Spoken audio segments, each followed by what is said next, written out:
Hello students, हम exercise 5.1 solve कर रहे थे। आज हम 5.1 के क्वेश्चन नंबर 8 से सॉल्व करेंगे। ओके, चलो हम स्टार्ट करते हैं। Okay, now what is the question number 8? An angle is greater than 45। एक एंगल है जो 45 से बड़ा है। Is it complementary angle greater than 45 और इक्वल्स टू 45 और लेस देन 45? यानी आपको बताना है कि कॉम्प्लीमेंट्री एंगल जो होगा वो 45 से बड़ा है या कम है। ओके, स्मॉलर है कि बिग है। तो आपको पता होना चाहिए कि कॉम्प्लीमेंट एंगल जो होते हैं वो हमेशा 45 से दूसरा है, यानी एक तो हमें दिया है 45, तो दूसरा कितना होगा? वो लेस देन 45 होगा या फिर 45 का ही होगा। Okay okay, question number 9। Question number 9 में हम देख लेते हैं। पहले यहाँ पे जो डायग्राम दिया है उसको ऑब्जर्व कर लेते हैं। यहाँ पे एंगल्स हैं 1 2 3 4 5 एंगल दिए हुए हैं। उसमें भी काफ़ी सारे एंगल हैं, A O D, D O B, B O E O C and C O A, यानी ये एंगल्स के नेम हुए। तो यहाँ पे कुछ क्वेश्चंस दिए हैं जिनको हमें आंसर इनमें डायग्राम से इससे आपको बताना है। ठीक है, तो फर्स्ट है, इज एंगल 1 एडजेंट टू एंगल 2? अब एडजेसेंट एंगल क्या होते हैं? एडजेसेंट एंगल होते हैं जो एक ही एंगल के पार्ट में बना हुआ हो, यानी जैसे एंगल 1 है तो एंगल 1 का ही पार्ट एंगल 2 है। हाँ, तो ये एंगल एडजेसेंट एंगल होते हैं। ओके, तो हम किस तरह से लिखेंगे कि यस लिखेंगे और पूरा स्टेटमेंट लिखेंगे। सेकेंड है, is angle A O C adjacent to angle A O E? तो अब angle A O C search करते हैं, एंगल ए ओ सी। ठीक है, ये हो गया। और दूसरा है ए ओ ई। तो ये दोनों एंगल क्या एक दूसरे के एंगल हैं? तो ये क्या है? नहीं होंगे। क्यों नहीं होंगे? क्योंकि जो एंगल ए ओ सी अलग है, यानी ये पूरा एक एंगल अलग है, डिफरेंट है, और एंगल ए ओ ई का पार्ट नहीं है, यानी इसका अगर ये उल्टा लिखते तो हम इसको यस बोलते, बट यहाँ पे उल्टा लिखा हुआ है कि ए ओ सी का पार्ट ए ओ ई है, नहीं, रॉन्ग है। ठीक है, तो third number, do angle C O E and angle E O D from a linear pair? Linear pair क्या होते हैं? जो एक ही लाइन पे बने हुए एंगल होते हैं। यानी फॉर एग्जांपल मैं भी आपको बता देती हूँ, जैसे डी ओ सी एक लाइन है और उसके ऊपर एक एंगल है ये। ठीक है, यानी एक लाइन है तो उस पे एंगल बने हुए हैं क्या? 1 और ये 5 और 1, ये दोनों क्या है? लीनियर पेयर बोले जाएंगे। क्यों? क्योंकि ये एक ही लाइन पे बने हुए हैं। इसी तरह से अगर हम दूसरी लाइन देखें तो ये है ए और बी वाली लाइन, तो इस पे लीनियर पेयर 1 2 3 हैं, और इस साइड देखें तो 5 और 4। लीनियर पेयर वो होते हैं जो एक ही लाइन पे बने हुए एंगल्स होते हैं। तो थर्ड नंबर में क्वेश्चन है, do angle C O E and angle D O E O D linear pair है? तो हम सर्च कर लेते हैं। पहले सी ओ ई कहाँ है? सी ओ ई ये है, okay, and E O D angle E O D. ठीक है, तो एंगल ई ओ डी दोनों लीनियर पेयर हैं, यस। क्यों? क्योंकि दोनों एक ही लाइन पे बने हुए दो एंगल हैं। ठीक है, next are B O D and D O A supplementary? अब सप्लीमेंट्री मैं आपको बताऊंगी नहीं, क्योंकि आपको पता होना है कि सप्लीमेंट्री एंगल्स कितने के होते हैं। सप्लीमेंट्री एंगल 180 के होते हैं। ठीक है, वापस से बता देती हूँ, रिमेंबर हो जाएगा आपको। तो अगर एंगल 180 आता है तो दोनों हैं, तो यहाँ पे आप सर्च करेंगे तो आंसर यस आएगा, क्योंकि 180 के ही होंगे। Is angle 1 vertically opposite to angle 4?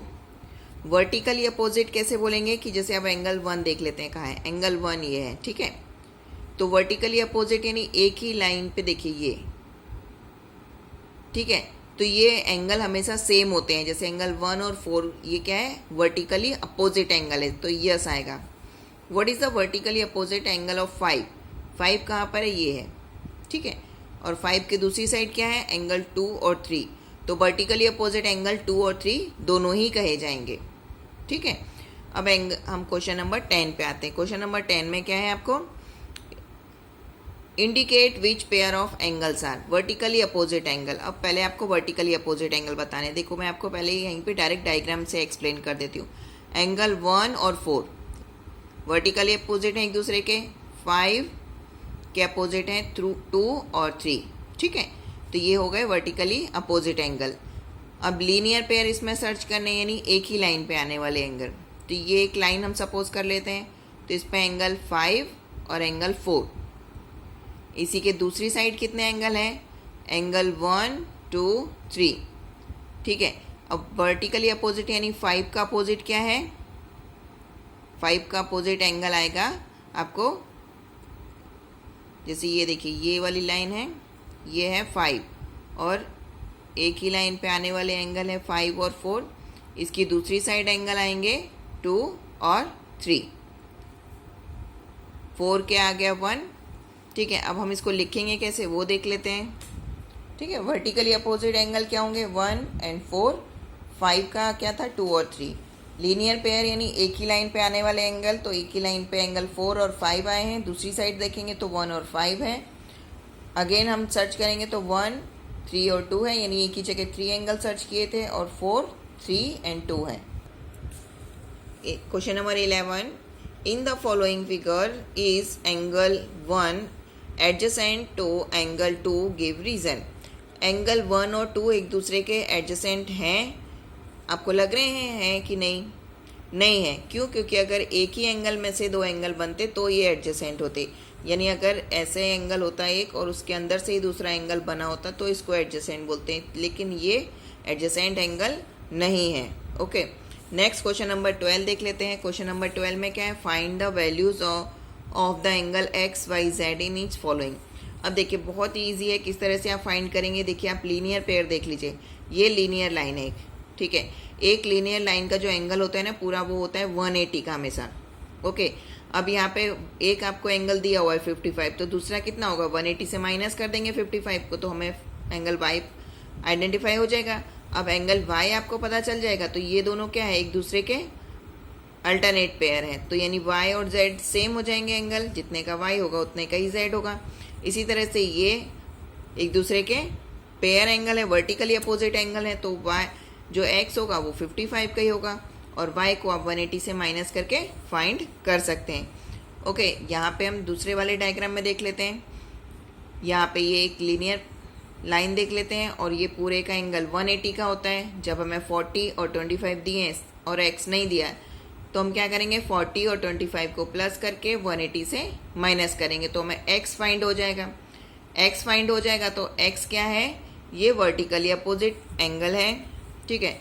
किसके, अब देखिए जो 40 और z है ये दोनों वर्टिकली अपोजिट है, ठीक है। अब जितने का 40 है, जितने का x z हो जाएगा 40 का। अब आपको क्या करना है, ये ऊपर का जब हमने फाइंड कर लिया तो इसी तरह से नीचे का भी एंगल हम फाइंड कर लेंगे, क्योंकि ये भी 180 का ही एंगल बनेगा। आपको क्या करना है, 180 में से 40 को माइनस करना है, तो हमें y एंगल सर्च हो जाएगा, फाइंड कर लेंगे हम, ठीक है। अब सॉल्यूशन किस तरह से करना है, देखिए आप देखिए, जैसे 40 एंगल है तो 40 का z क्या है, वर्टिकली अपोजिट है, तो z भी 40 का ही हो जाएगा। अब y and z are linear pair, जो भी मैंने बताया एक ही लाइन पे जो एंगल्स होते हैं वो लीनियर पेयर होते हैं, तो उन दोनों को जब हम प्लस करेंगे तो 180 आंसर आना चाहिए। तो एक z तो हमने फाइंड किया वर्टिकली अपोजिट है, तो 40 हम वहाँ पे रख देंगे और माइनस करेंगे, तो y क्या हो जाएगा, 140। इसी तरह से हम लीनियर पेयर जो नीचे वाले एंगल हैं उनका भी फाइंड कर लेंगे, तो आंसर हमारा आ जाएगा x जो है 115 and y 140 and z 40। Okay student, ये हो गया हमारा फिनिश 5.1 एक्सरसाइज। Thank you.